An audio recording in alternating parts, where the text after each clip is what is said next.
বেলালের কি অপরাধ ছিল? অপরাধ শুধু কলেমা পড়েছে। এই অপরাধে বেলালকে তারা মেরেছে, তাকে ঘুমাতে দেয় নাই, খাবার দেয় নাই। এরপরে যখন তিনি কালেমা ছাড়েন নাই, হযরতে বেলালকে উটের পায়ের সঙ্গে রশি দিয়া বেঁধে উটকে তাড়ায় দিয়েছে। উট দৌড়াতেছে, বেলাল দড়ির মাথায় বাঁধা। বেলালের শরীরটা পাথরের সঙ্গে আঘাত লেগে লেগে পিঠের চামড়া ছেড়ে যায়, মাথার চামড়া ছেড়ে যায়। উট আর দৌড়াতে পারে না। তখন উটের পা থেকে হযরতে বেলালকে খসিয়ে নিয়ে উত্তপ্ত মরুভূমির উপরে বেলালের রক্তাক্ত শরীরটাকে চিৎ করে শুইয়ে দিয়ে কাফির বেঈমানেরা লোহার রড দিয়ে চতুর্দিকে দাঁড়িয়ে তাকে পিটাচ্ছে আর বলছে, বেলাল এখনো মুহাম্মদের সাল্লাল্লাহু আলাইহি সাল্লামের আল্লাহরে ভুলে যা, লাত মানাতের উপরে ঈমান আন। এমন কঠিন সময়ের ভিতরে হযরতে বেলাল একটা আঙ্গুল উঁচু করে বলছেন, আহাদ আহাদ আহাদ লা ইলাহা ইল্লাল্লাহ লা ইলাহা ইল্লাল্লাহ লা ইলাহা ইল্লাল্লাহ। একটু জোরে বলেন, লা ইলাহা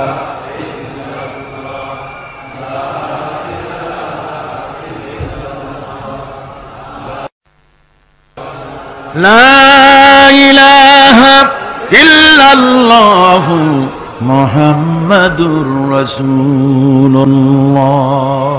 আমার ভাইরা, ওরা হযরতে খাব্বাবকে বেঁধেছে, খুঁটির সাথে বেঁধে চতুর্দিক থেকে তীর নিক্ষেপ করছে, তরবারি মারতেছে, শরীরের গোশত টুকরা টুকরা হয়ে পড়তেছে।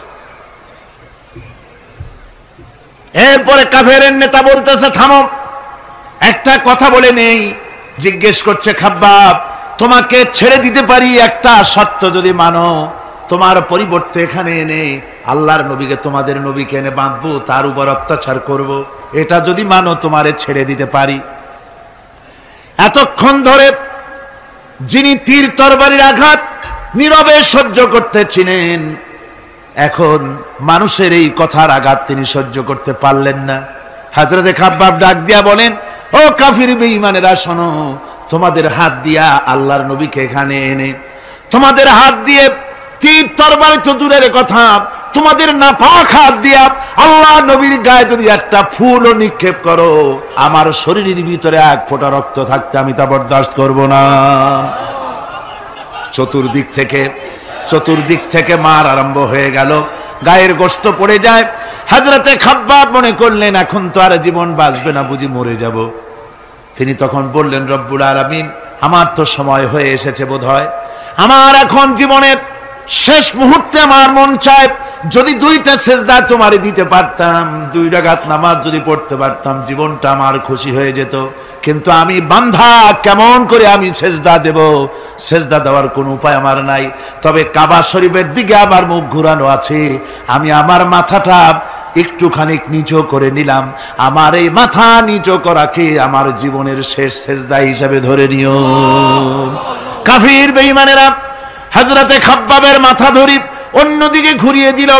হযরতে খাব্বাব পড়লেন, ফাইনামা তুওয়াল্লু ফাসাম্মা ওয়াজহুল্লাহ। যেদিকেই মুখ ঘুরাও সেদিকেই আল্লাহ, আল্লাহ ছাড়া কোনো দিক নাই। আমার ভাইরা, এই জিহাদে এত বড় ফজিলত আল্লাহ রাব্বুল আলামিন রেখেছেন। দিন প্রতিষ্ঠার জন্য যারা লড়ে, আল্লাহ পাক তাদের জন্য বিরাট নিয়ামত রেখেছেন। সুবহানাল্লাহ পড়ে, লা তামাসসুহান নারু আইনুন বাকাত মিন খাশিয়াতিল্লাহ ওয়া আইনুন বাতাত তাহরিসু ফি সাবিলিল্লাহ, রাওয়াহু তিরমিজি। হযরত ইবনে আব্বাস রাদিয়াল্লাহু তাআলা তিনি বলছেন, আমি রাসূলুল্লাহকে বলতে শুনেছি, আল্লাহ নবী বলেছেন, 2টি চোখকে জাহান্নামের আগুন 2টা চোখকে স্পর্শ করবে না। একটা চোখ হচ্ছে গভীর রাত্রে যারা আল্লাহর ভয়তে, জাহান্নামের ভয়তে যারা কান্দে, জাহান্নামের আগুন ওই চক্ষুকে স্পর্শ করবে না। আর যারা দিন প্রতিষ্ঠার জন্য, আল্লাহর দিন কায়েমের জন্য ময়দানে যারা লড়াই করে, রাতের বেলায় পাহারা দেয়, ওই পাহারারত চোখের মধ্যে জাহান্নামের আগুন ওই চোখে স্পর্শ করবে না।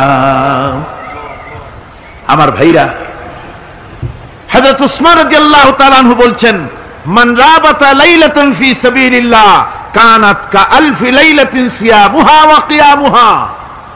হাজার রাত ধরে রোজা রাখলে, হাজার রাত ধরে ইবাদত করলে, আর হাজার দিন ধরে রোজা রাখলে যে সওয়াব হবে, একটা ঘন্টা একটা রাত যদি কেউ পাহারা দেয় আল্লাহর দ্বীনকে প্রতিষ্ঠার জন্য, আল্লাহর দ্বীনের কোন ইসলামী রাষ্ট্রের প্রহরায় যদি কেউ যদি থাকে, একটা রাতে পাহারা দিয়ে যে সওয়াব হবে, হাজার হাজার বছর ধরে নামাজ রোজা করে ওই সওয়াব পাওয়া যাবে না। সুবহানাল্লাহ।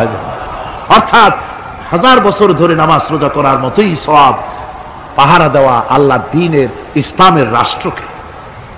বন্ধুগণ, রাসূল পাক সাল্লাল্লাহু আলাইহি ওয়াসাল্লাম তিনি বলেছেন, কিয়ামতের দিন জাহান্নামের আগুন আর জিহাদের ময়দানের ধুলি, এ দুটি একসঙ্গে কোন মানুষের পেটের মধ্যে প্রবেশ করবে না। রাসূল পাক সাল্লাল্লাহু আলাইহি ওয়াসাল্লামের একটি হাদিস যা মিশকাত শরীফের মধ্যে বর্ণিত আছে। মিশকাত শরীফের সম্ভবত 336 পৃষ্ঠায় এই হাদিসটি বর্ণনা করা হয়েছে যে হযরত ইবনে আইস রাদিয়াল্লাহু তাআলা আনহু হচ্ছেন এই হাদিসের রাবী।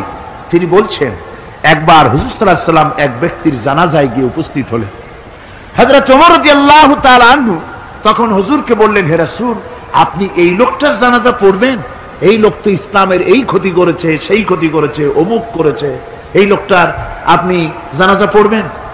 হুজুর তখন উপস্থিত লোকদের জিজ্ঞেস করলেন, হাজিরিন, তোমরা কি কেউ এই লোকটাকে কোন ইসলামের ভালো কাজ করতে দেখেছো? একজন লোক দাঁড়িয়ে গেলেন, তিনি বললেন, হে আল্লাহর নবী, আমি সাক্ষী, আমি দেখেছি। একটা মুজাহিদ বাহিনী জিহাদ করে ফিরতে ছিল, তো এক জায়গায় তারা ডেরা গাড়লো, শিবিরে স্থাপন করলো রাত কাটাবে বলে। আমি দেখেছি এই লোকটি সারা রাত সেই মুজাহিদদেরকে, সাহাবীদেরকে সারা রাত জেগে জেগে পাহারা দিয়েছে। আল্লাহর নবী জানাজার ইমামতি করলেন, আর এরপরে তাকে কবরের মধ্যে মাদফুন করে দিয়ে নবীজি তার কবরের পাশে দাঁড়িয়ে বললেন, ইন্না আসহাবাকা ইয়াযুন্নুনা আন্নাকা মিন আহলিন নার ওয়া আনা আশহাদু আন্নাকা মিন আহলিল জান্নাহ। নবীজি বলছেন, ও কবরবাসী, তোমার সাথীরা মনে করে তুমি জাহান্নামী, আর আমি নবী মুহাম্মদ সাল্লাল্লাহু আলাইহি ওয়াসাল্লাম সাক্ষী দিচ্ছি তুমি বেশক আল্লাহর বেহেশতি, তুমি অবশ্যই আল্লাহর জান্নাতে যাবে। এরপর হযরত ওমরের দিকে ফিরে রাসূলুল্লাহ বললেন, ওমর, মানুষের শুধু বাহ্য দৃশ্যটাই দেখো না, তার অন্তরের জজবাটাকেও কদর করো। সুবহানাল্লাহ বিহামদিহি। এই জিহাদের ময়দানে যারা কাজ করে, জান দেয়, মাল দেয়, আল্লাহ পাক তাদের উপরে রহম করেন। এই জিহাদ হচ্ছে এক অগ্নি পরীক্ষা। এই জিহাদটা কি? অগ্নি পরীক্ষা। এমনি এমনি বেহেশতে যাওয়া যাবে না ভাই। আল্লাহ রাব্বুল আলামিন কোরআনে কারীমের মধ্যে বলেছেন, আহাসিবান নাসু আইয়ুতরাকু আইয়াকুলু আমান্না ওয়া হুম লা ইফতানুন। লোকেরা কি ভেবেছে নাকি যে ঈমান এনেছি, এই কথাটা বললেই আমি বেহেশত দিয়ে দিব, মুমিন বলে সার্টিফাই করব? না, যখনই তারা বলবে আমি মুমিন, আমি তখন তাকে অবশ্যই পরীক্ষা করব, এই পরীক্ষায় তাকে পাশ করতে হবে। কোরআনে কারীমে আল্লাহ রাব্বুল আলামিন অনেক জায়গায় এই কথাগুলি বলেছেন।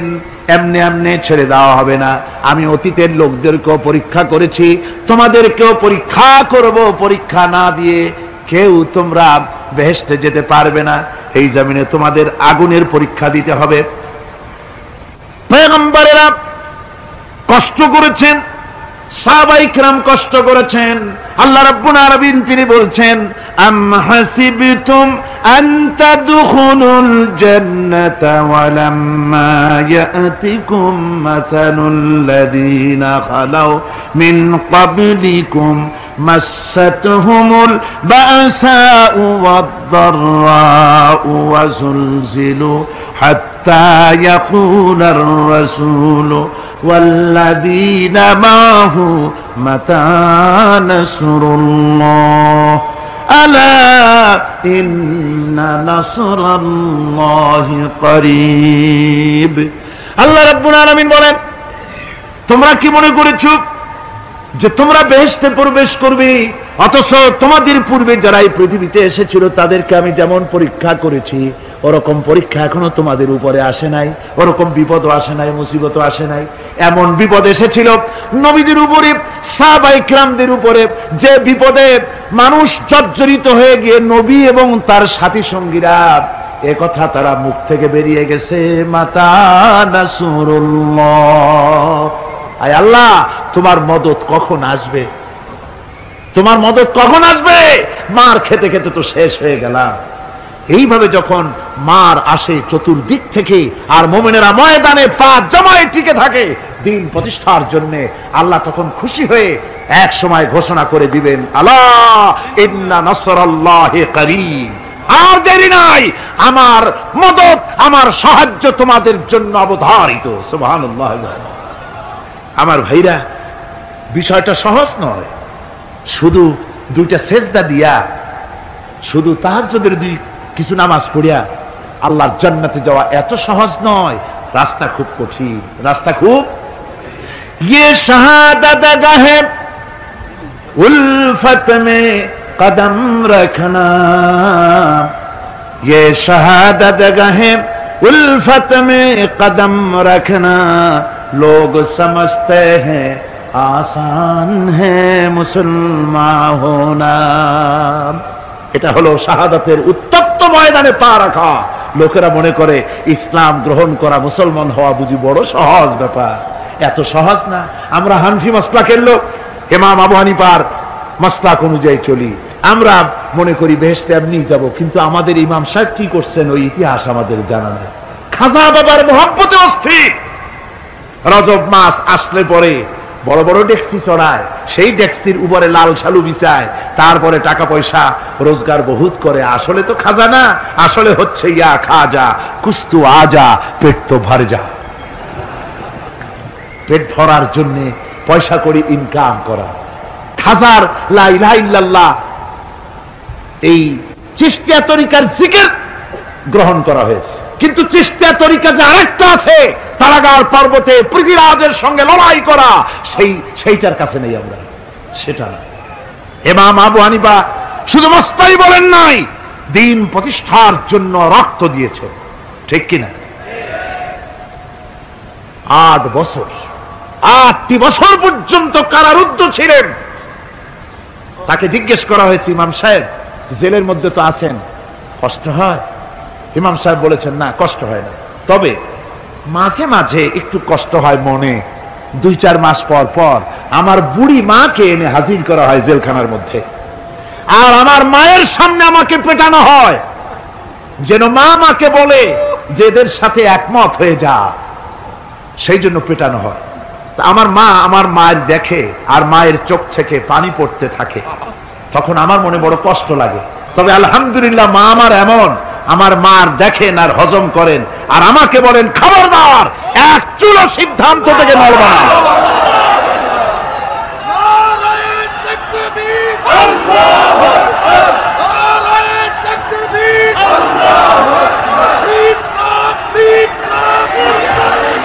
আমার ভাইরা, ইমাম মালিক 28 দিন পর্যন্ত তাকে বাতিলরা বেঁধে দিয়ে গেছে, হাত পিঠ মোড়া দিয়ে 28 দিন বাঁধা। এই হাত বাহু থেকে ডিসকানেক্ট হয়ে গিয়েছে, এই বাহুর জোড়া থেকে ডিসকানেক্ট হয়ে গিয়েছিল হাত, 28 দিন পর্যন্ত বাঁধা ছিল। ইমাম আহমদ বিন হাম্বল, ইসলাম বিরোধীরা তাকে পিটাইছে, প্রত্যেকটা চাবুকের সাথে গায়ের গোশত উঠে এসেছে।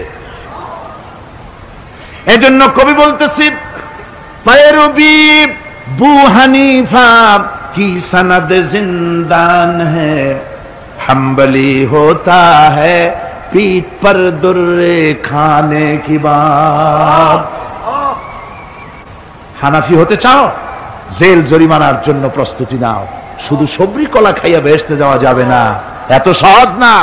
আঙ্গুর বেদানা, সবরি কলা আর দুধের স্বরের উপর ইসলাম আসে নাই, ইসলাম এসেছে উত্তপ্ত ময়দানের উপরে। জান দিয়ে রক্ত দিয়ে ইসলাম প্রতিষ্ঠা হয়ে গোটা দুনিয়ার নির্যাতিত নিপীড়িত জনতার মুখে হাসি ফুটিয়েছে ইসলাম।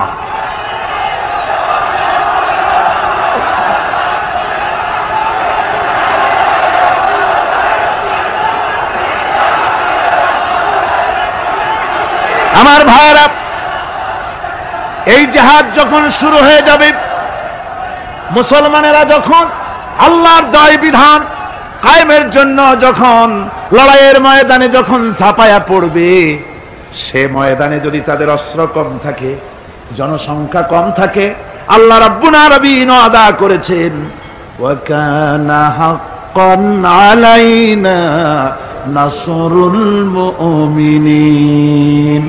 আল্লাহ রাব্বুল আলামিন বলেন, মুমিনরা যখন বিপদে পড়ে যায় তখন মুমিনদের সাহায্য করা আমি আল্লাহর জন্য ওয়াজিব হয়ে যায়। আমি আল্লাহর জন্য ওয়াজিব। আমার মুমিন ময়দানে মার খাবে আমার দ্বীনের জন্য, আর আমি তাকায় তাকে দেখবো না, তা হবে না।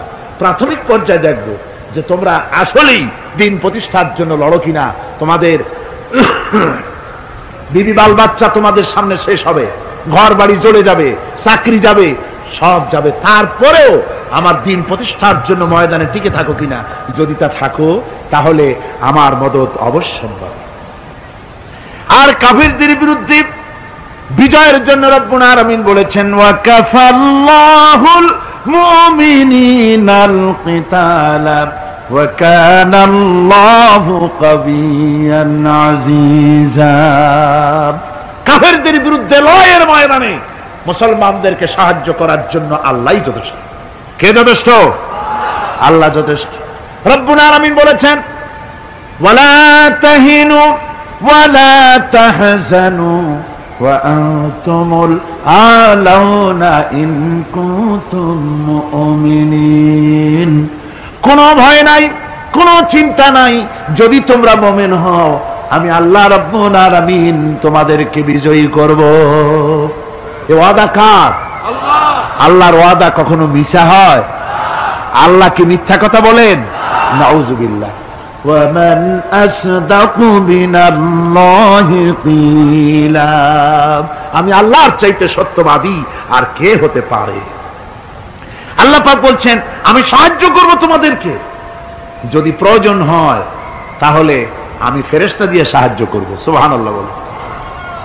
আল্লাহ রাব্বুল আলামিন সূরা আল-আনফালের ভিতরে ঘোষণা করেছেন, দুনিয়ার মানুষকে তিনি শুনায় দিচ্ছেন নবীজির সঙ্গে সাহায্যের ব্যাপারে যে কথাবার্তাগুলি হয়েছিল। ইয তাস্তাগীসুনা রাব্বাকুম ফাস্তাজাবা লাকুম আন্নী মুমিদ্দুকুম বিআলফিম মিনাল মালাইকাতি মুরদিফিন। স্মরণ করো সেই সময়ের কথা যখন তোমরা আমার কাছে কাকুতি মিনতি করে সাহায্য কামনা করতেছিলে যে আমাদেরকে 1000 ফেরেশতা দিয়ে সাহায্য করা হোক। আল্লাহ পাক বলেন, আমি ফেরেশতা দিয়ে তোমাদেরকে ময়দানে সাহায্য করেছি, জিহাদের ময়দানে। সুবহানাল্লাহি বিহামদিহি। আল্লাহ রাব্বুল আলামিন বলেন, তোমরা যখন সাহায্য প্রার্থনা করেছিলে আমি সাহায্য তোমাদের দিয়েছি। স্মরণ করো সেই সময়ের কথা যখন তোমাদের নবী তোমাদেরকে বলেছিল, ইয তাকুনুনিল মুমিনিনা আলাইয়াকফিয়াকুম আইয়ুমিদ্দাকুম রাব্বুকুম বিসালাসাতিন আলাফিম মিনাল মালাইকাতি মুনজিলিন। আল্লাহ রাব্বুল আলামিন বলেন, আমি এইভাবে করে যখন তোমার নবী তোমাদের নবী তোমাদেরকে বলেছিল যে তোমাদের জন্য এটা কি যথেষ্ট নয় যে আল্লাহ পাক তোমাদের জন্য 3000 দিয়ে ফেরেশতা নাজিল করবেন, আমি তখন 3000 ফেরেশতা নয় বরং 5000 ফেরেশতা দিয়ে তোমাদেরকে সাহায্য করার ওয়াদা করেছি। 3000 নয়, 5000 চিহ্নিত চিহ্নযুক্ত ফেরেশতা নাজিল করে দিয়ে তোমাদের সাহায্য করব বলে আমি ওয়াদা করেছি। আজ সেই মদদ আল্লাহর পক্ষ থেকে আমাদের জন্য ওই মদদ আজও আসতে পারে। কবি বলছেন, ফেজায়ে বদরে পয়দা কুন ফিরিস্তে তেরি নুসরত কো উতর सकते गर्दों से कतर अंदर कतर अभी। বদরের মুসলমানদের মতো যদি ঈমান তোমাদের আসে তাহলে আজও আকাশ থেকে কাতারে কাতারে ফেরেশতা আমি আল্লাহ অবতীর্ণ করে দিতে পারি। সুবহানাল্লাহ বিহামদিহি। আমার ভাইরা, হযরতে সাদ বিন আবি ওয়াক্কাস রাদিয়াল্লাহু তাআলা আনহু তিনি কাদিসিয়ার যুদ্ধের পর যখন পারস্য দখলের জন্য চললেন, পারসনগর অবরোধ করলেন, সামনে পড়ল নদী, এই নদী পাড়ি দিবেন, সাথে তার হাজার হাজার সৈন্য, এই সৈন্য নিয়ে নদী পাড়ি দিবেন। জিজ্ঞেস করলেন সাহাবীদের, তোমরা কি চাও ইসলামের আন্দোলন, ইসলামের জিহাদ, আল্লাহর দ্বীন এখানেই শেষ হয়ে যাক, এটা চাও, না ইসলামের এই কলেমার আওয়াজ নদীর ওপারেও নিয়ে যেতে হবে, অথচ আমাদের কাছে কোনো পারাপারের কোনো নৌকা নাই, কি করতে চাও? সাহাবীরা বললেন, আমরা আপনার অর্ডার ফলো করব, আমরা এই নদীর ওপারে গিয়েও কালেমার পতাকাকে উড্ডীন করতে চাই, কালেমার সুশীতল ছায়াতলে গোটা দুনিয়াকে আনতে চাই। হযরতে সাদ তখন বললেন, তাহলে তোমরা সবাই আমার পেছনে পেছনে এই দরিয়ার ভিতরে ঝাঁপিয়ে পড়ো, আর আমার সঙ্গে সবাই উচ্চারণ করো, নাস্তাঈনু বিল্লাহি ওয়া নাতাওয়াক্কালু আলাইহি হাসবুনাল্লাহু নি'মাল ওয়াকিল নি'মাল মাওলা ওয়া নি'মান নাসীর। ইতিহাস লিখতেছি, 60,000 সৈন্য তাদের অশ্ব নিয়ে, তাদের উষ্ট্র নিয়ে, তাদের মালপত্র নিয়ে, জিহাদের সামান নিয়ে শ্রাবণের খরস্রোতা নদী, উত্তাল তরঙ্গমালায় ভরা নদীর উপর থেকে এই সাহাবীরা পাড়ি দিয়ে ওপার চলে গেলেন। ওপার যাওয়ার পরে হযরতে সাদ বলছেন, তোমাদের কেউ কি হারায় গেছে নাকি? সবাই এদিক ওদিক তাকায়, খোঁজ করে বলল, মানুষ তো দূরের কথা, একটা উট আর ঘোড়াও একটাও হারায় যায় নাই। একজন বলল, আমার একটা পেয়ালা, যে পেয়ালা আমি পানি পান করতাম, সেই পেয়ালাটা তুফানে ছিটকে কোথায় চলে গেছে, ওইটা হারায় গেছে। হযরতে সাদ বলেন, মুজাহিদের কোন জিনিস দরিয়া নিতে পারে না, অবশ্যই তা ফেরত আসবে। এই কথা তিনি বলতেছিলেন, হঠাৎ করে দরিয়ার কিনারে একটা আওয়াজ হলো, দেখা গেল তুফানের ভিতরে সেই হারানো বাটিটা তাদের মধ্যে ফিরে এসেছে। আল্লাহু আকবার। মুজাহিদদেরকে সাহায্য করেন স্বয়ং আল্লাহ রাব্বুল আলামিন। আফ্রিকার জঙ্গলের কাছে ভিন্ন ইতিহাস, জঙ্গলের কাছেই মুসলমানদেরকে থাকতে দেওয়া হয়েছিল। মনে করা হয়েছিল জঙ্গলের সমস্ত হিংস্র প্রাণীরা এই মুসলমানদের শেষ করে দেবে, যুদ্ধ করা লাগবে না। হযরতে সাদ সে অবস্থা বুঝতে পারলেন, তিনি একটা মঞ্চ তৈরি করলেন। সেই মঞ্চের উপরে দাঁড়ায় জঙ্গলের প্রাণীদের দিকে লক্ষ্য করে তিনি নোটিশ জারি করে দিলেন, বললেন, ইয়া আইয়াতুহাল হাশারাতু ওয়াস-সিবাউ নাহনু আসহাবু রাসূলুল্লাহ সাল্লাল্লাহু আলাইহি ওয়াসাল্লাম। হে জঙ্গলের হিংস্র প্রাণীরা, আমরা আল্লাহ রাসূলের সাহাবী, ফাইন্না নাজিলুনা ফামান ওয়াজাদনা বাদাহু কাতালনাহু। আমরা রাসূলের সাহাবী, এইখানে আল্লাহর দ্বীনকে কায়েম করার জন্য আমরা এসেছি, আল্লাহর কলেমার আওয়াজ নিয়ে আমরা এখানে রাত কাটাবো। সুতরাং এই জঙ্গলের ভিতরে হিংস্র প্রাণী যত আছো, সব আমাদের এই জায়গা ছেড়ে অন্যত্র চলে যাও। আফ্রিকার জঙ্গলি মানুষেরা চিন্তা করলো, মানুষের কথা কি জঙ্গলি প্রাণীতে শোনে নাকি, পাগলে কয় কি? তারা তাকায় তাকায় দেখলো, হযরতে সাদের এই ঘোষণার পরে বাঘের কাতারে বাঘ, সিংহের কাতারে সিংহ, সাপের কাতারে সাপ, যার যার ডিম আর বাচ্চাগুলি মুখে কামড়ায়া সাহাবীদের এলাকা ছেড়ে দিয়ে তারা অন্যত্র চলে গেল। আমার মুসলমান ভাইরা, এই ছিল মুসলমানদের ইতিহাস। দ্বীন প্রতিষ্ঠা করার কাজে মুসলমান এগোলে আল্লাহই মদত করেন। কে মদত করেন? বিশ্বকবি, কবি সম্রাট আল্লামা ইকবাল রহমতুল্লাহ আলাইহি বলেছেন, দস্ত দস্ত है दरिया भी न छोड़े हमने, दस्त दस्त है दरिया भी न छोड़े हमने, बैर जुल्मत पे दौड़ा दिए घोड़े हमने। আমরা সেই মুসলমান, প্রান্তর তো প্রান্তর, আমরা দরিয়ার খরস্রোতা উত্তাল তরঙ্গের উপর থেকে ঘোড়া দাবড়িয়ে আফ্রিকার ভূখণ্ডে কালেমার পতাকা আমরা উড্ডীন করেছি। আমরা সেই মুসলমান।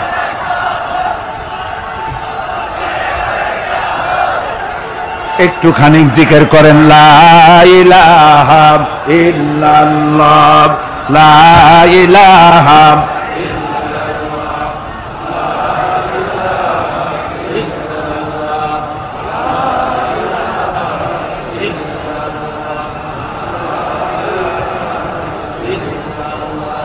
লা ইলাহা ইল্লাল্লাহু মুহাম্মাদুর রাসূলুল্লাহ।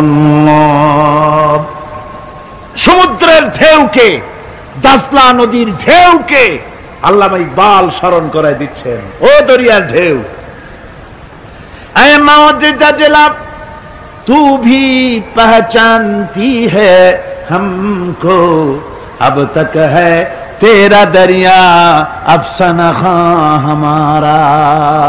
হে টাইগ্রিসের উত্তাল তরঙ্গমালা, নিশ্চয় তোমার ভুলে যাওয়ার কথা নয় যে তোমার উপর থেকেই আমরা দরিয়া পার হয়ে উপরে গিয়ে কালেমার পতাকা উড্ডীন করেছিলাম। আমরা সেই মুসলমান, আজ ইসলামী চেতনা হারায়া আমরা আজকে দুনিয়ার মধ্যে সবচাইতে লাঞ্ছিত, পদদলিত, হেয় প্রতিপন্ন জাতিতে পরিণত হয়েছি। আমার ভাইরা, মহাকবি, বিশ্বকবি, কবি সম্রাট আল্লামা ইকবাল রহমতুল্লাহ আলাইহি সুন্দর করে বলেছেন, মুসলমানদেরকে লক্ষ্য করে বলেছেন, ঘোষণা করো, বাতিলদেরকে জানায়া দাও, আমরা মাথা নত করার জাতি নই। আমরা মাথা নত করার জাতি? ভারত আজ আমাদের দিকে চোখ রাঙায়, ভারত চোখ রাঙায় তাকায় আমাদের দিকে, দুনিয়ার অনেকেই আমাদের দিকে চোখ রাঙায়। বিশ্বকবি আল্লামা ইকবাল বলেছেন, বাতিল সে দবনে ওয়ালে আয়া আসমান নেহি হাম, बातिल से दबने वाले आया आसमां नहीं हम, सौ बर कर चुका है तू इम्तिहान हमारा। বাতিলের সামনে মাথা নত করার জাতি আমরা নই। ওই আকাশ সাক্ষী, এ জমিন সাক্ষী, আমরা মাথা দিয়েছি কিন্তু মাথা নত করি নাই, শির দিয়েছি আমামা দেই নেই, সে জাতি আমরা। সুবহানাল্লাহ ওয়া বিহামদিহি। সেই জাতি আজ দুনিয়ার বুকে লাঞ্ছিত, পদদলিত হচ্ছে। কারণ কি? কারণ হচ্ছে একমাত্র এই যে আমরা আমাদের জীবনের উদ্দেশ্য ভুলে গিয়েছি। আমার ভাইয়েরা, আল্লাহর এই রাস্তায়, আল্লাহর এই দিন প্রতিষ্ঠার জন্য লড়াই হবে, জিহাদ হবে। জিহাদের কথাই বলতেছি। এই জিহাদ হলো পৃথিবীর নির্যাতিত, নিপীড়িত মানুষের মুক্তির জন্য জিহাদ। জিহাদ কি জন্যে? আমরা রাষ্ট্রপ্রধান হব, আমরা দেশ দখল করব, নেতৃত্ব দিব, এজন্য নয়। আমরা জিহাদ করব মানুষকে, মানুষের তৈরি করা মতবাদ, নির্যাতন থেকে, জুলম থেকে, অত্যাচার থেকে মানুষকে বাঁচাবার জন্য, মানবতা নিগৃহীত, নির্যাতিত মানবতার মুখে মুক্তির হাসি ফুটাবার জন্য আমরা করব লড়াই। সেই লড়াইয়ে এগিয়ে আসতে হবে তরুণদেরকে। কাদেরকে? জোরে বলতে হবে, কাদেরকে? তরুণদের আসতে হবে, যুবকদের আসতে হবে। আমার আনন্দে বুক ভরে যায় যখন দেখি মাহফিলে, আজকে তো এই মাহফিল কোরআনে কারীমের কথা এই ভূখণ্ডে আল্লাহ বলার তৌফিক দিয়েছেন। 35টি বছর পার হয়ে গেছে, জীবনের 35টি বছর কোরআনে কারীমের সামান্য একটু খেদমত করার তৌফিক আল্লাহ পাক দান করেছে। যখন এই কাজ প্রথম শুরু করি তখন দেখেছি মাহফিলে যারা আসে তাদের 95% দাড়ি পাকা বুড়া মানুষ। কিন্তু দিন যত যেতে লাগলো, দিন যত যেতে লাগলো, 71 পার হয়ে গেল, 72, 73, 74 এলো, আস্তে আস্তে দেখা গেল চিত্র উল্টে গেল। আজ মসজিদে তরুণদের জন্য জায়গা পাওয়া যায় না। যারা মসজিদে যায় সব তরুণ। যারা আগে হজে যেত সব বুড়া মানুষ, পাপ করার আর কোনো বয়স নাই, তখন যাইতো হজ করতে। এখন আলহামদুলিল্লাহ তরুণেরা যায় হজ করতে বেশিরভাগ। আজকের মাহফিল দেখুন, দাঁড়ায় দেখতে বলি নাই, জায়গায় বসে আর ডাইনে বা একটু তাকায় দেখেন কারা বেশি, দাড়ি পাকা না যুবক? যুবক আর তরুণ দিয়ে আল্লাহর এই মুজাহিদ, আল্লাহর এই গোলামদের দিয়ে আল্লাহ মাহফিল ভরে দিয়েছেন। জোরে কোন সুবহানাল্লাহ, জোরে কোন আলহামদুলিল্লাহ। এই তরুণ যুবকরাই হচ্ছে ইসলামের সম্পদ। ইসলামের সম্পদ কে? তরুণ আর যুবকেরা। তোমাদের অবদান ইসলামে সব চাইতে বেশি। মনে রাখবেন যুবকেরা, শোনো, ইসলাম প্রতিষ্ঠিত হয়েছে তোমাদের রক্তের উপরে। কাদের রক্তের উপরে? যুবকদের রক্তের উপরে। যারা ইসলাম প্রথম কবুল করেছিলেন তারা কিন্তু বুড়ো ছিলেন না কেউই, প্রথম যে ব্যক্তি ইসলাম কবুল করলেন হযরতে সাইয়্যিদুনা আবু বকর সিদ্দিক রাদিয়াল্লাহু তাআলা আনহু। বয়স ছিল 37 বছর। 37 বছর বয়সে দাঁত টাত পড়িয়া খুনখুনা বুড়া হয়ে গেছিল নাকি? হযরত ওমর ইসলাম যখন কবুল করেন তখন তিনি ছিলেন 26 বছরের টকবগে যুবক। যৌবনের রক্ত পা এবং মাথা পর্যন্ত শিরায় উপশিরায় ধাবমান এই যুবক হযরত ওমর 26 বছর বয়সের সময় ইসলাম কবুল করেন। হযরত আব্দুর রহমান বিন আউফ যখন ইসলাম কবুল করেন বয়স ছিল মাত্র 17 বছর। হযরত আলী যখন ইসলাম কবুল করেন তখন বয়স ছিল মাত্র 8.5 বছর। তোমাদের মতো তরুণেরা যুবকেরাই সর্বপ্রথম কলেমার পতাকা ধারণ করে রাসূলকে সাহায্য করেছিল। সুবহানাল্লাহ।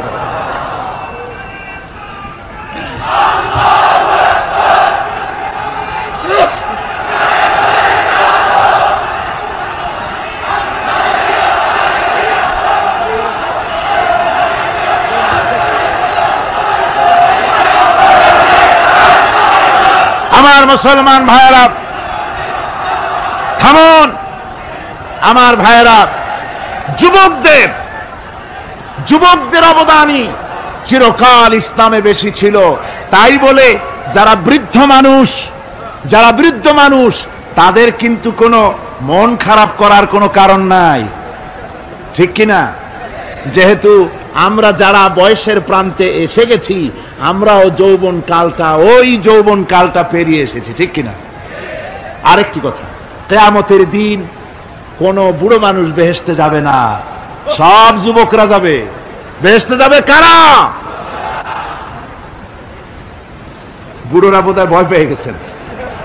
রাসূল পাক সাল্লাল্লাহু আলাইহি ওয়াসাল্লাম বলেছেন, আমার কথা না, হুজুর বলেছেন কোন বুড়ো মানুষ বেহেশতে যাবে না, কোন কালো মানুষ বেহেশতে যাবে না। এখন রাসূল যদি বলেন তার কথাই তো আইন। হুজুর বলেন কালো মানুষ বেহেশতে যাবে না, একটা কালো মানুষ কান দিয়ে তো পড়েই গেছে। হুজুর বলেন কেঁদো না, তুমি যখন বেহেশতে যাবে চাঁদের মতো সুন্দর চেহারা নিয়ে বেহেশতে যাবে। বুড়ার কান্না দেখে হুজুর বলছেন কেঁদো না, তুমি যখন বেহেশতে যাবে আল্লাহ তোমার যুবক বানায় পাঠায় দিবে। যেহেতু বেহেশত হচ্ছে যুবকদের জন্য, সুবহানাল্লাহ। অত নাজ নিয়ামত, অত আনন্দ, বুড়া মানুষে তো খাইয়ে খুইয়ে বেহেশত নষ্ট করি ভালো। এই জন্য যৌবন দরকার, স্বাস্থ্য দরকার বেহেশত উপভোগ করার জন্য। সেই জন্য বেহেশতে যাবে কারা? তরুণেরা যাবে। কারা যাবে? তরুণ তরুণী দিয়ে আল্লাহ পাক বেহেশত ভরে ফেলবেন। সুবহানাল্লাহ। আমার তরুণেরা, যুবকেরা শোনো, রাসূলুল্লাহ তোমাদের কত সম্মান দিয়েছেন। কে সম্মান দিয়েছেন? রাসূলুল্লাহ। রাসূলুল্লাহ এক জায়গায় বক্তৃতা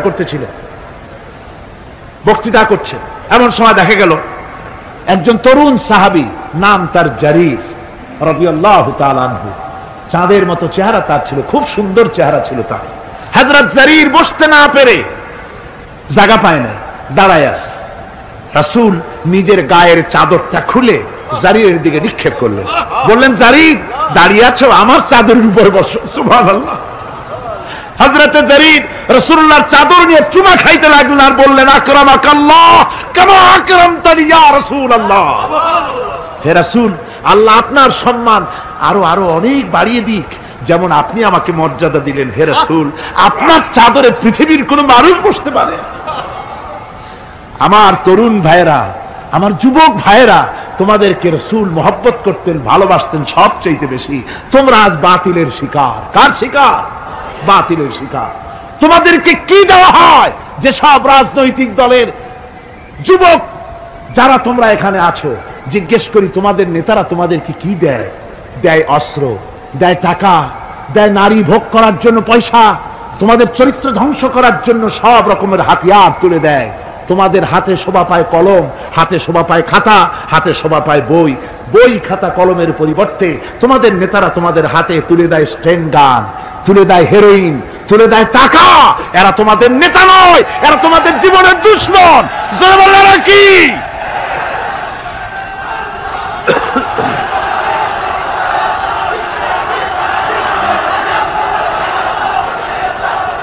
আমার যুবক ভাইয়েরা, আমার কলেজ ইউনিভার্সিটির ছাত্র ভাইয়েরা, একটুখানি মাথা খাটায় চিন্তা করো। তোমার নেতারা যারা ঢাকা থেকে আসে বা এখানে বাস করে, ওই নেতারা যখন রাজনৈতিক প্রোগ্রাম করতে আসে তখন কি একবারের জন্য তোমাদেরকে বলে, ও ছেলেরা তোমরা কি নামাজ ঠিক মতো পড়ো কিনা? বলে এই যে রোজা আসতেছে, খবরদার বাবারা তোমরা রোজা রেখো, এরকম কথা বলে নাকি? তোমার ওস্তাদদের সম্মান করো, এ কথা বলে নাকি?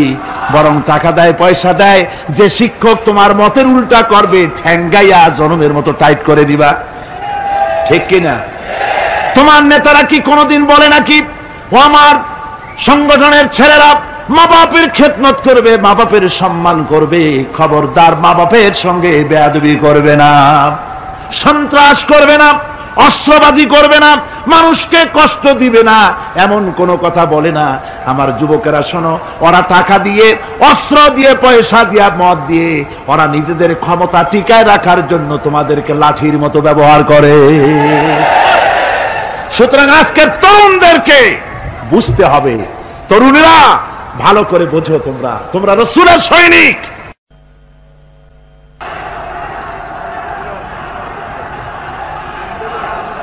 তোমাদের পক্ষে সম্ভব।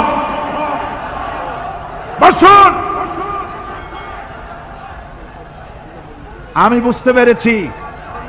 বুঝতে পেরেছি কথা যেহেতু তরুণদের, আর তরুণদের জনসমুদ্র, কাজী জনসমুদ্রের মধ্যে উত্তাল ঢেউ তো সৃষ্টি হবেই, স্বাভাবিক।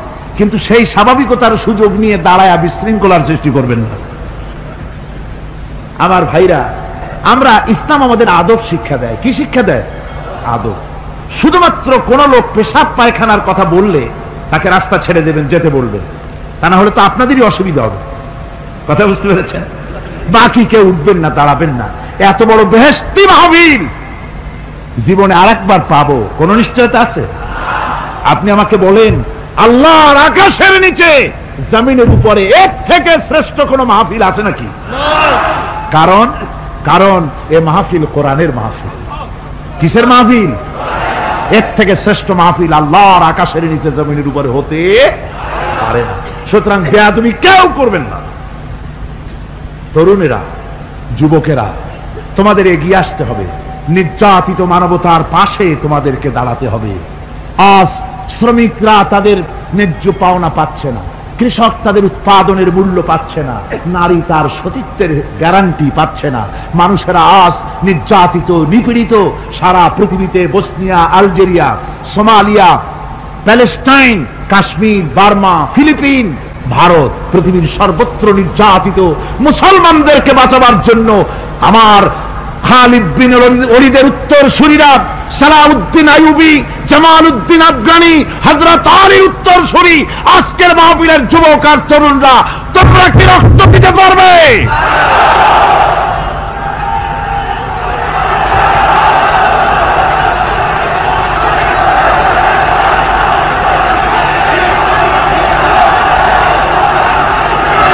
আমার মুসলমান যুবকেরা,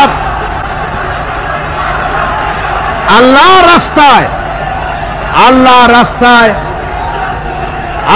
রাস্তায় রক্ত দিলে তার অবস্থা কি হবে শোনো। আল্লাহ রাব্বুল আলামিন বলেছেন, ওয়ালা তাকুলু লিমান ইউকতালু ফি সাবিলিল্লাহি আমওয়াত বাল আহইয়াউ ওয়ালাকিন লা তাশউরুন। আল্লাহ রাব্বুল আলামিন বলেন, আমার রাস্তায় যারা নিহত হয়েছে, আমার রাস্তায় যারা জীবন দিল, ওরা মরে গেছে এই কথা তোমরা বলো না, ওরা জিন্দা। ওরা কি? আমার রাস্তায়, আমার দিন প্রতিষ্ঠার জন্য, মানবতার মুখে হাসি ফুটাবার জন্য, নির্যাতিত মানবতার গোলামীর জিনজির থেকে তাদেরকে বাঁচাবার জন্য সংগ্রাম করতে গিয়ে যারা জীবন দিল, ওরা মরে নাই, ওরা জিন্দা। ওরা কি? জিন্দা। আল্লাহ বলেন, আল্লাহ পাক বলেন, ওরা জিন্দা তোমরা জানো না, আমার কাছ থেকে তারা রিজেক প্রাপ্ত হয়। যারা শহীদ হয়, শাহাদাতের কথা শুনে যাদের ভয় লাগে, অস্ত্রের খোঁচা খায়া, গুলি খায়া, বায়োনেট খায়া, ড্যাগারের গুতা খায়া মরা, জানি কত যন্ত্রণা।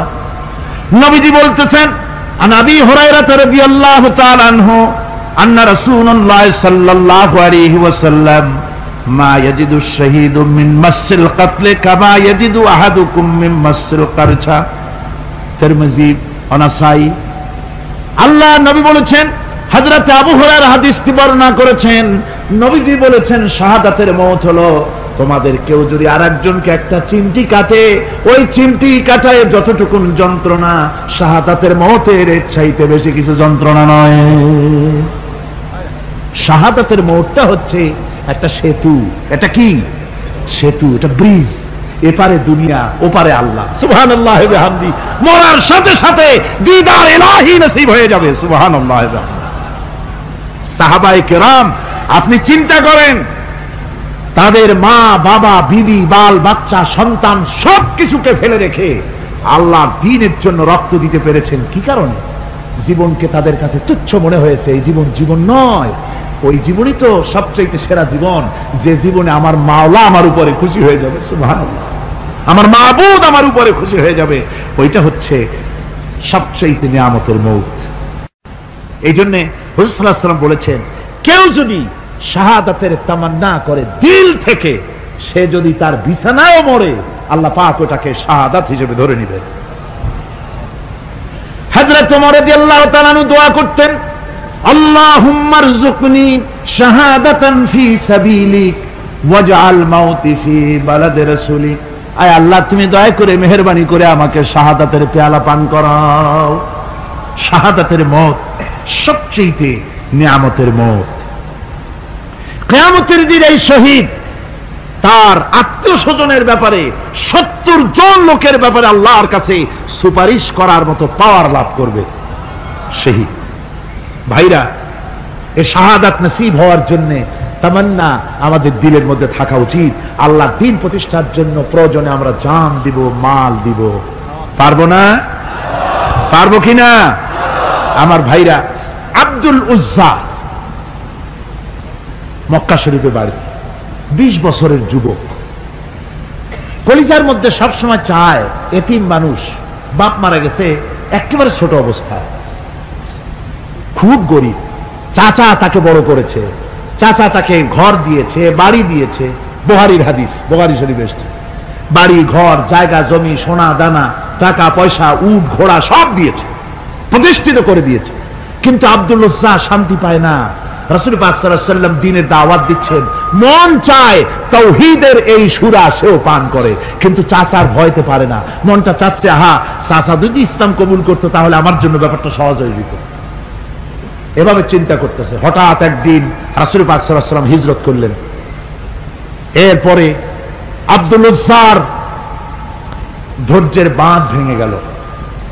আব্দুল উজ্জা গিয়ে বলছে, চাচা, মুহাম্মদ সাল্লাল্লাহু আলাইহি ওয়াসাল্লামের নাম তো নিশ্চয়ই শুনেছেন। বলে, হ্যাঁ শুনেছি। তিনি যে ইসলামের দাওয়াত দেন, ওইটা আপনার কাছে কেমন লাগে? তার মানে বলছে যে আমার কাছে তো খুব ভালো লাগে। চাচা, ইসলাম কি কবুল করবেন? এই অগণিত মূর্তির সামনে মাথা নত করে আমাদের কোনো লাভ নাই। ওই মূর্তিগুলি আমাদের কোনো সাহায্য করতে পারে না। এক আল্লাহ বিশ্বাস করার জন্য মুহাম্মদ সাল্লাল্লাহু আলাইহি ওয়াসাল্লাম আমাদের বলেছেন। চাচা বলছে, খবরদার, এই কথা যদি আবার উচ্চারণ করো তাহলে আমি তোমাকে যা দিয়েছি সব ছিনায় নেব। আব্দুল উজ্জা বলছেন, তাহলে আর আমি সহ্য করতে পারলাম না। চাচা, আপনার সামনেই আমি ঘোষণা করলাম, একদিন চাপা রেখেছি, আর পারলাম না। আমি ঘোষণা করে দিলাম, লা ইলাহা ইল্লাল্লাহু মুহাম্মাদুর রাসূলুল্লাহ। চাচা বলল, তুমি এর পরিণতি জানো? আব্দুল উজ্জা বলল, কি পরিণতি? চাচা বলতেছি, এই কলেমা পড়ার কারণে আমি তোমাকে যা দিয়েছিলাম, ঘোড়া দিয়েছি, উট দিয়েছি, বাড়ি দিয়েছি, সব আমি তোমার কাছ থেকে ছিনাইলাম, সব ফেরত দিতে হবে। তিনি বললেন, আমি রাজি আছি, আমি রাজি আছি। আপনি আমার সোনা দানা ঘোড়া উট আর ঘর বাড়ি যা দান করেছেন, এই দুনিয়াটার মালিকও যদি আমারে বানাই দিতেন, আমি এর বিনিময়ে কলেমা পড়া থেকে আর আমি নিজেকে থামায় রাখতে পারি না। বলে, আমার সব আমাকে ফেরত দাও। বলল, দিলাম, যা আপনি দিয়েছেন সব আপনাকে ফেরত দিলাম। চাচা বলছে, জায়গা জমি টাকা পয়সা সোনা দানা সব পেলাম, তোমার গায়ে যে জামা, তোমার পরনের যে লুঙ্গি, ওটা আমার টাকার খোলো। আব্দুল উজ্জা বললেন, আপত্তি নাই। জামা খুলে দিলেন, পরনের লুঙ্গিটাও খুলে দিলেন। 20 বছরের যুবক এই অবস্থায় চলে গেলেন মায়ের কাছে। মা আব্দুল উজ্জাকে এই অবস্থায় দেখে 2 চোখ চেপে ধরলেন, বললেন, বাবা, তোমার এই অবস্থা কেন? ছেলে বলছে, মা, ইমান আনার কারণে আমি সব হারায় ফেলেছি, আমার আর কিছুই নাই, ইমান আনার কারণে আমার এই অবস্থা হয়েছে। মা বলছে, বাবা আমার কাছে কি চাও? ছেলে বলছে, মা, আমি চলে যেতে চাই মদিনায়, আল্লাহর নবী মুহাম্মদুর রাসূলুল্লাহ সাল্লাল্লাহু আলাইহি সাল্লামের দরবারে চলে যেতে চাই, আমি একটু বস্ত্র চাই। মা একটা পুরানা কম্বল তার হাতে দিয়ে দিলেন। আব্দুল উজ্জা কম্বলটাকে ছিঁড়ে এক টুকরা কোন রকম হাঁটুর উপরে জড়ায় নিলেন, আর এক টুকরা গায়ে দিয়ে নিলেন। আব্দুল উজ্জা আবার বহু কষ্ট করে মরুভূমি পাড়ি দিয়ে মদিনা মুনাওয়ারায় চলে গিয়ে বাবি জিবরিল থেকে ঢুকে আসহাবে সুফফার চবুতরার সামনে বসে আছেন, ছেঁড়া কম্বল পরা। এবার বিশ্ব নবী, দুনিয়া আখিরাতের বাদশা জনাবে মুহাম্মদ রাসূলুল্লাহ সাল্লাল্লাহু আলাইহি ওয়াসাল্লাম যখন মসজিদের নিজের ঘরের থেকে দরজা খুলে বেরিয়েছেন, দেখেন এক যুবক বসা, একটা আধাটা কম্বল পরা, হাঁটুর উপরে কোন রকম করে রানটা লজ্জাস্থানটা ঢাকার, গায়ে একটা ছেঁড়া কম্বল। তার এই অবস্থা দেখে হুজুর জিজ্ঞেস করেন, তুমি কে? যুবক বলছে, আমি আব্দুল উজ্জা। ইসলাম কবুল করার জন্য আমার সব ছিল, আমি কম ধনী ছিলাম না, আমার চাচা সব নিয়ে গেছে, সিনায় রেখেছে, আমার লুঙ্গিটাও দেয় নাই। ঘটনা সব তিনি খুলে খুলে বললেন। হুজুর বললেন, তোমার নাম আব্দুল উজ্জা নয়, তোমার নাম আব্দুল্লাহ। আব্দুল্লাহ জুলবাজাদাইন তার নাম। হযরত আব্দুল্লাহ জুলবাজাদাইন কি রাসূলুল্লাহ দিয়ে দিলেন, আসহাবে সুফফাদের সাথে মিলাই দিলেন, এখানে থাকো, খাবার আসতে পরে খাবে। তাদের সব সময় খাবার থাকতো না। আসহাবে সুফফায় তারা থাকতেন যাদের ঘর নাই, বাড়ি নাই, থাকার জায়গা নাই। ক্ষুধার জ্বালা যখন তারা অতিষ্ঠ হয়ে যেতেন, নবীজি ঘরের থেকে তাহাজ্জুদের জন্য যখন বেরোতেন, ক্ষুধার্ত সাহাবীরা রাসূলের চেহারা দেখার সঙ্গে সঙ্গে ক্ষুধা নিবৃত হয়ে যেত। হযরত রাসূল পাক সাল্লাল্লাহু আলাইহি ওয়াসাল্লাম আব্দুল্লাহকে ওনাদের মধ্যে ভিড়ায় দিলেন। আব্দুল্লাহ এবার কোরআন শরীফ পড়ে, কোরআন শরীফ পড়তে গিয়া চিল্লায় চিল্লায় তিনি পড়েন, আস্তে আস্তে পড়েন না। সাহাবীরা বিরক্ত হয়ে রাসূলের কাছে নালিশ করলেন যে বড় চিল্লায় কোরআন পড়ে, আমাদের নামাজেও ডিস্টার্ব হয়। হুজুর বলেন, সাহাবীরা কেউ আব্দুল্লাহর ব্যাপারে কোনো কথা বলবে না, তারে চিল্লাইতে দাও, যেহেতু ঈমানের জন্য তারে বড় মূল্য দিতে হয়েছে। পরনের লুঙ্গিটা পর্যন্ত আনতে পারে নাই, যত খুশি চিৎকার করেছে আল্লাহর কালাম পড়ুক। তাবুকের যুদ্ধ, রাসূলুল্লাহ তাবুকের দিকে রওনা করেছেন, 30,000 সৈন্য নিয়ে রওনা করেছেন। ওই জিহাদে মানুষেরা প্রাণ ভরে রাসূলুল্লাহকে সাহায্য করেছেন। মেয়ে লোকেরা নাকের ফুল, কানের দুল, গলার হাল খুলে খুলে রাসূলের কদম মোবারকে দিয়ে দিয়েছে। ধনীরা টাকা পয়সা সব দিয়েছে। হযরত আবু বকর তো যা ছিল সব এনে দিয়েছে, কিছু ছিল না ঘরে। রাসূল রওনা করলেন। প্রতিমধ্যে হযরত আব্দুল্লাহ জুলবাজাদাইন আল্লাহ নবীর খেদমতে হাজির হয়ে বলেন, হুজুর সবাই তো সব দিল, আমার কিছুই নাই, কিছু দিতে পারলাম না। হুজুর আপনি আমার জন্য দোয়া করেন, আমি যেন এই তাবুকের ময়দানে কাফেরদের বিরুদ্ধে লড়াই করে যেন শহীদ হয়ে যেতে পারি। মাল দিতে পারি নাই, কিন্তু আল্লাহর জন্য যেন আমার জীবনটা দিয়ে দিতে পারি। ও চট্টগ্রামের যুবকেরা, তরুণেরা, তোমাদের মতো 20 বছরের তরুণ হযরত আব্দুল্লাহ জুলবাজাদাইন শাহাদাতের তামান্না করে রিসালাতে মাহবের কাছে দাঁড়িয়েছে। হুজুর বললেন, একটা গাছের বাকল নিয়ে আসো। একজন একটা বাকল নিয়ে এলো। রাসূলুল্লাহ এই বাকলটা আব্দুল্লাহ জুলবাজাদাইনের হাতে লাগাই দিলেন। রাসূলুল্লাহ বললেন, আয় আল্লাহ, আমি আব্দুল্লাহর রক্ত কাফেরদের জন্য হারাম করে দিলাম। হযরত আব্দুল্লাহ বলছেন, ইয়া রাসূলুল্লাহ, আমি চাইছিলাম শহীদ হব, আর আপনি আমার রক্তটা হারাম করে দিলেন কাফেরদের জন্য।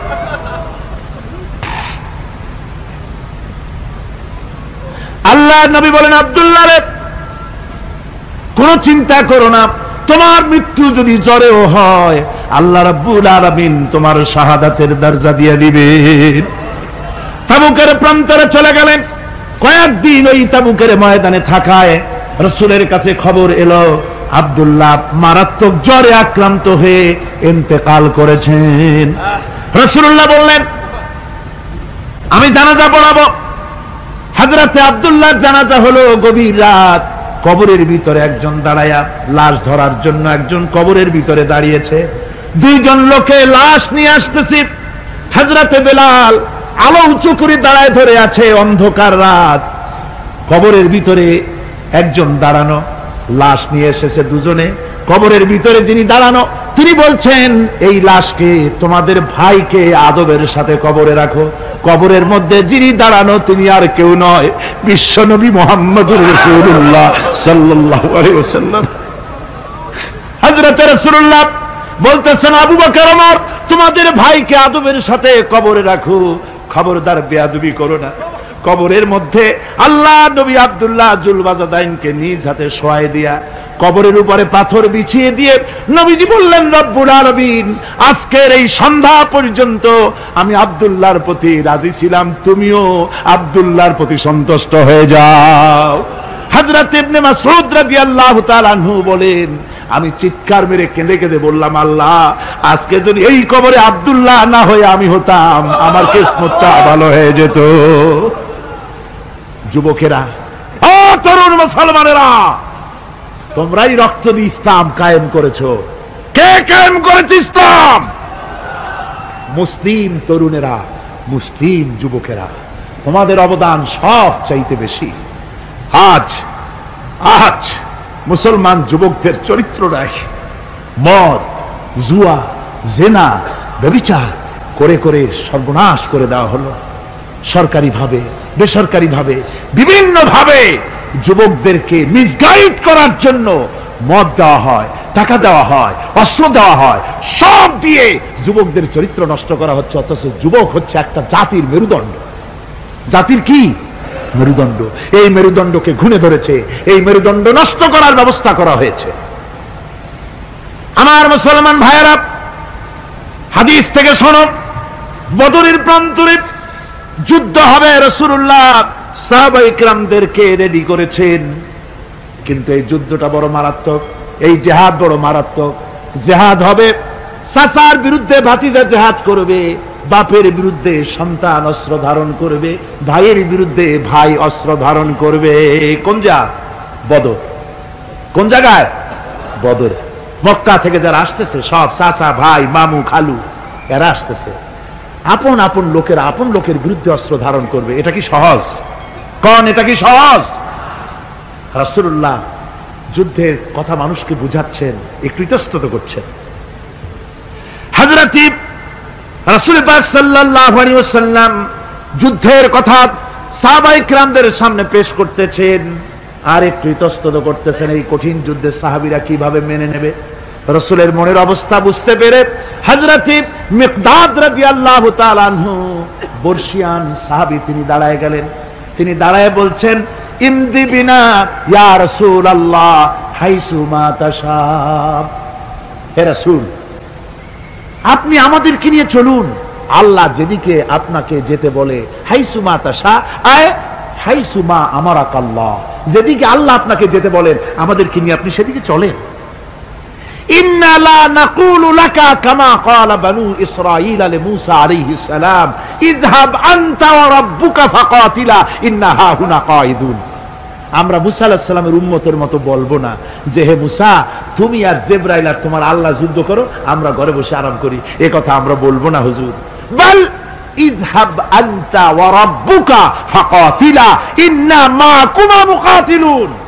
হে রাসূল, বরং আমরা বলবো, আপনি যুদ্ধ করুন, আপনি আমাদের নিয়ে চলুন, আমরা লড়বো আপনার সাথে কাফেরদের বিরুদ্ধে, ততক্ষণ পর্যন্ত লড়বো মা দামাত আইনুম মিন্না তাতাররাফ। ও রাসূল, যতক্ষণ আমাদের চোখের একটা পাতাও নড়ে ততক্ষণ আপনার সাথে আমরা লড়বো। সুবহানাল্লাহ। মানে জীবন যতক্ষণ আছে আপনার সাথী হয়ে কাফেরদের বিরুদ্ধে লড়তে থাকবো। হুজুর খুব খুশি হয়ে গেল। হুজুর কি হলেন? দারুণ খুশি হয়ে গেল। আল্লাহ নবী খুশি হয়ে বললেন, ও সাহাবীরা, তোমাদের মানসিক অবস্থা যখন এই, কুবু বিনা ইলা জান্নাতিন, জান্নাতুন আরদুহা কারদিস সামাওয়াতি ওয়াল আরদ। ও সাহাবীরা, তোমাদের মানসিকতা যখন এমন, তখন আমার সাথে তোমরা দাঁড়াও, আমার সাথে ওঠো, আমার সাথে চলো জান্নাতের দিকে। রাসূলুল্লাহ বলছেন, আমার সাথে চলো বেহেশতে।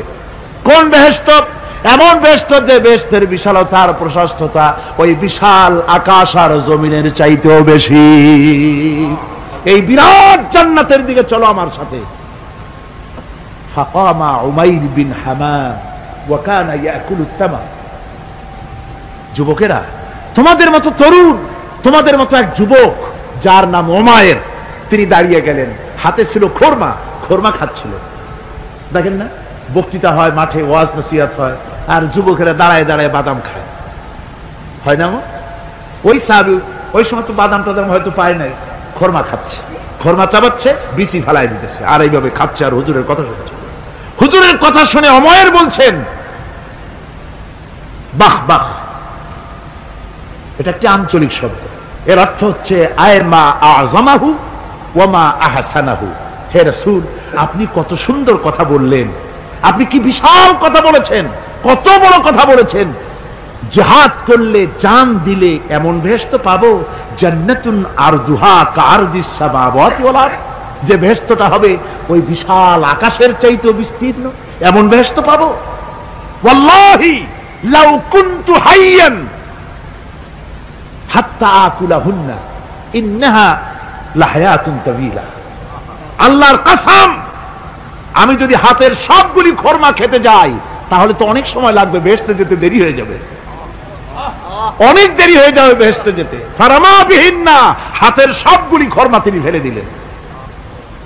ও যুবকেরা, হযরত ওমর তোমার মতো যুবক খোরমা খাওয়া সহ্য করলেন না আল্লাহর জান্নাতে যাওয়ার লোভে। জান্নাতে যেতে দেরি হয়ে যাবে, আল্লাহর সঙ্গে দিদার করতে দেরি হয়ে যাবে, এই মনে করে হাতের খোরমাগুলি ফালায় দিলেন, জিহাদের ময়দানে ঝাঁপায়ে পড়লেন। হাদিস শরীফে এসেছে, উমাইর জিহাদ করে বেশ কিছু কাফেরদেরকে নিহত করে নিজেও শহীদ হয়ে গেলেন। রাসূলুল্লাহ বদরের শাহাদাতের জানাজা করার সময় একজন সাহাবী বলে দিলেন, হুজুর এই সেই উমাইর, আপনি যখন বেহেশতের কথা বলছিলেন, খোরমাগুলি খাওয়ার তর সহ্য হয় নাই বেহেশতে যাওয়ার জন্য, এই সেই উমাইর। আল্লাহর নবী উমাইরের কাছে দাঁড়ায় আঙ্গুল দিয়ে তার শরীরের দিকে দেখায় বললেন, ইন্নাকা মিন আহলিহা। ও যুবক, যেই বেহেশতের জন্য খোরমা খাওয়ার সময় তুমি পাও নাই, আমি নবী সাক্ষী দিচ্ছি তুমি অবশ্যই সেই বেহেশতের অধিবাসী।